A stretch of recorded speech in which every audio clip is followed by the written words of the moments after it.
Right, Coach. Homestand continues against a team that this program hasn't really faced a whole lot since you've been here in Maine. I guess what's on the docket this week? Well, I think first and foremost, I thought we had a good weekend. Thought we played a very good Ohio State team that had tremendous speed and veteran group with a lot of good leadership on their team, and they play a heavy game, and we had to really respond and kind of match their intensity. So um, and reflecting back on the weekend, I thought we got better. And starting Monday, as I said in the press conference after Saturday's game, there's an opportunity for us to get better again and work on some things that we need to work on, in all facets of our game, and that's what we've done. In terms of Maine, they're a good hockey team. I've watched them play a couple of games now. They're well coached. We've had some pretty good battles here, and um, most recently against them, I think we played them in Florida at a tournament. So um, uh, I like the way they play. They play real good hockey. Real good hockey. They play it the right way. They've got some forwards that are obviously dynamic on their team, and their decors mobile, and probably going to say that a lot this year. But the game is that way. You have to be able to skate, and everybody has players that can do that. So, our preparation is the same. Just play every day like it's your last, and make sure that you're getting better, and that we're in the moment, and that's what we've tried to do. Ohio State looked like they played a pretty different style than you saw against Providence and blocked a ton of shots defensively. What's that? What's the team take away from the game against Ohio State as far as picking your shots and finding those openings?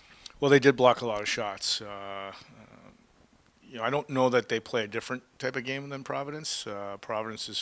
Plays fast, just like Ohio State. Um, I thought we had some better opportunities to shoot the puck, and they did a good job of blocking it. So maybe it might have been a little bit a misnomer, maybe that they play a different style. But they got up and down the ice pretty good. And, we had to do a good job of tracking back and back checking and making sure we knew our assignments. Their first goal was, you know, a miscue on our part, not tracking back and not picking up the guy, and really not taking care of the puck on the front end. So those are all things that we got to get better at, and we hopefully we do that. You mentioned their speed, and Ohio State, their speed had a lot of it, and were able to get going and transition pretty effectively. But your guys seem to stay home well.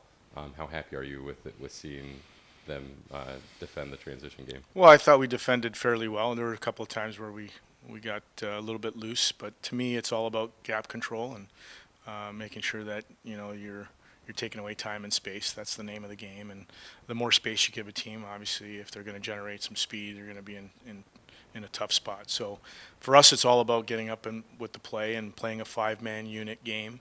Um, we have certain schematics that we want to accomplish on the ice, but they're only gonna work if your five-man unit is working together. So gap control is a big part of the game today in terms of defending, and we got to get better at it. Coach, which players have impressed you the most with their progression so far this season? Well, to be honest with you, we as a staff have been very pleased with everybody. I think the approach, the attitude that every player's had coming to practice, coming to the rink every day, whether it's on the ice or off the ice. Um, they're eager. Their energy is very good. They're eager to learn. Their work habits have been real good and consistent, which is a good sign. And then guys have been able to get better every day. And our young guys are gaining experience through these games that we're playing and these tough situations that we're in. And our older guys are making sure that they stay within their role and doing what they need to do. So it's all about the team and our team getting better. And I think top to bottom, I think we've done that. What areas of play do you think need the most improvement moving forward to help accomplish your goals this season?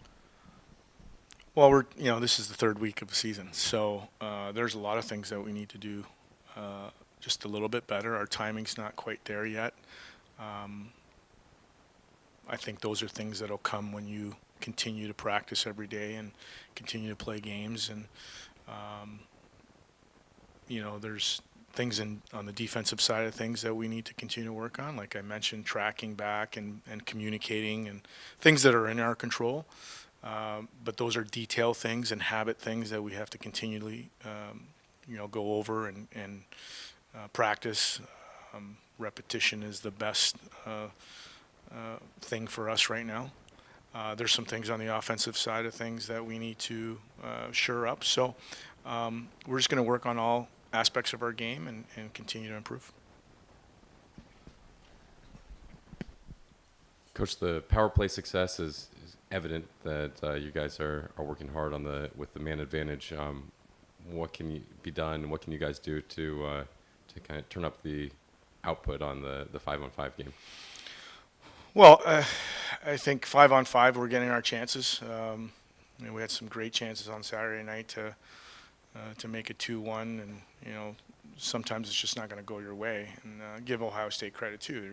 We're going to play good teams that are going to keep you to the outside, and we've got to make sure that we're driving the net hard and stopping in front. Again, habit stuff that I think will come over the next few weeks. But we are getting our scoring chances, and they will go in, and I'm not worried about that. If we weren't getting our scoring chances, then I would be worried. But we generated a lot more Saturday night than we did against Providence, and hopefully that trend continues. Okay. Thanks, Coach. Thanks.